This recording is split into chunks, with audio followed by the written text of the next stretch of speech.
My name is Nassim Haramein. Thanks for coming, all of you. We've got people from everywhere.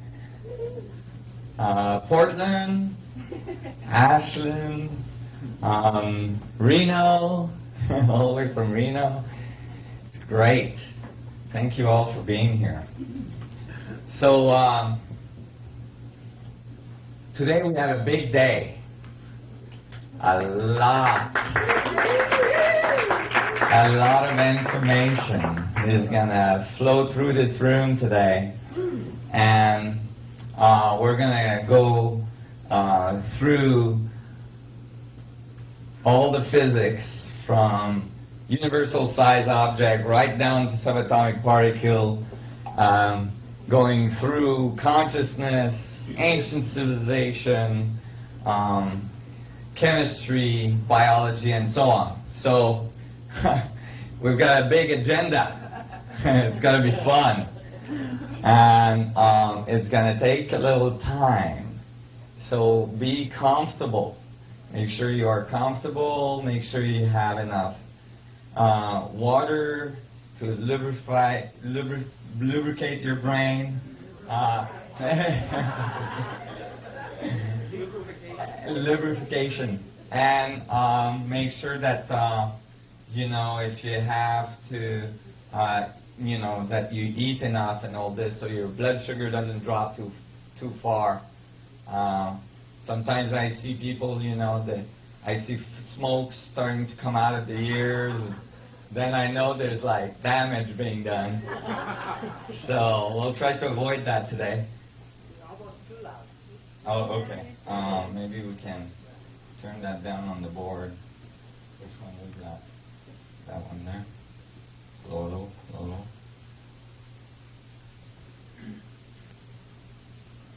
Okay. Is that better? Yeah. Good.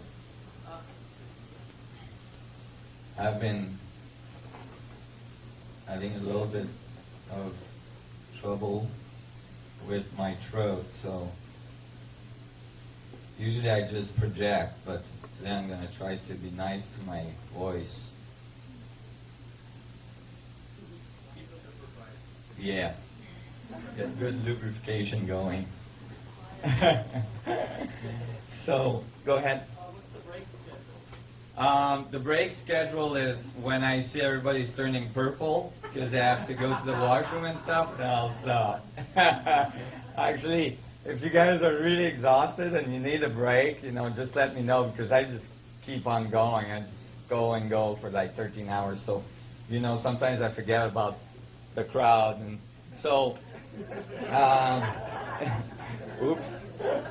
So, but in general, I'm going to try to break around 1 o'clock or 12:30. And then we'll reconvene for a little more, and then we'll have lunch around 2, and then come back, and then I have the evening sessions. We might be here for a while. So, I was asked to present a bunch of different things today that I usually don't have time to present, so I'm going to try to squeeze it in. So especially a section on the Knights Templar that I usually don't present. So I'm going to talk real fast. One thing that happens is that when I'm presenting this information, there's a certain amount of complexity. Although the concepts are really simple and you're going to get them right away, there's a certain amount of complexity. There's a certain amount of rewiring that occurs from things that you've been taught and from just a new way of thinking coming in, and that takes a little bit of time. And what happens is that if you have too many questions that are unanswered, then it starts piling up, and that's when I start noticing people turning, white, and it's like, oh my God, they're gonna explode. And so, because it makes like a dam of all the things that are not figured out. So I'm gonna allow you to interrupt me and ask questions, but it's gonna have to be like really, really crucial for you to interrupt me and ask questions. Otherwise, I just get interrupted too much, and it breaks the flow, and it's really hard to get all the information in. So before you ask questions, please think about it, or see if I'm going to answer that question shortly after, because commonly that happens.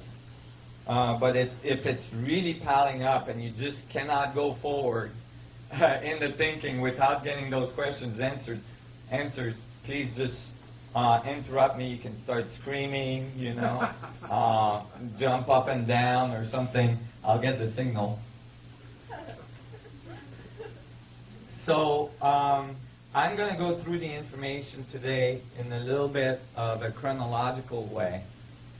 How I came up with it, and how it changed my life, and how my life evolved as the information evolved. And you'll see that although this information can get extremely complex extremely fast, the way I learned about it, the way I learned it, makes it easy, because it was just a series of logical progression that I teach typically to even 7 years old.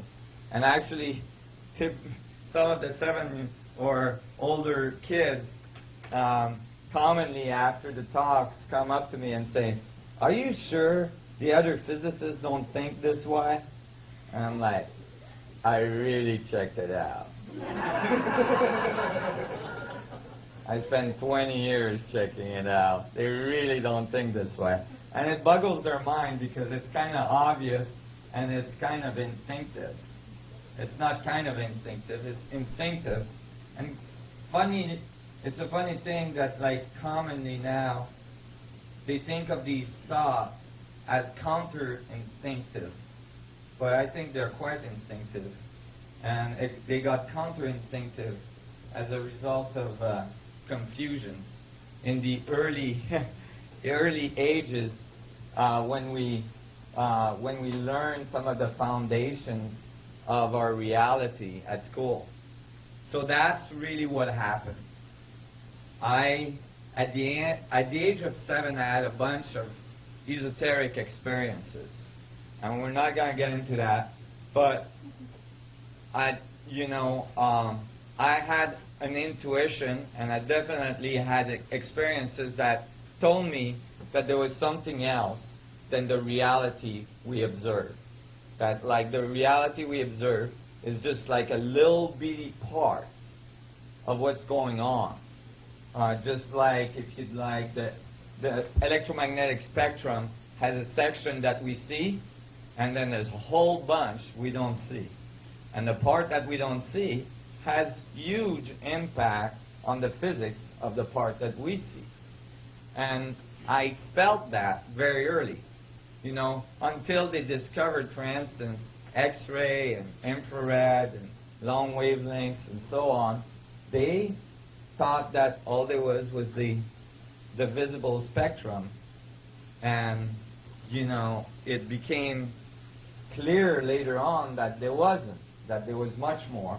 And I think that it's becoming clear now in current physics that there is a whole bunch of stuff going on that we're not aware of that is actually generating the part that we are aware of.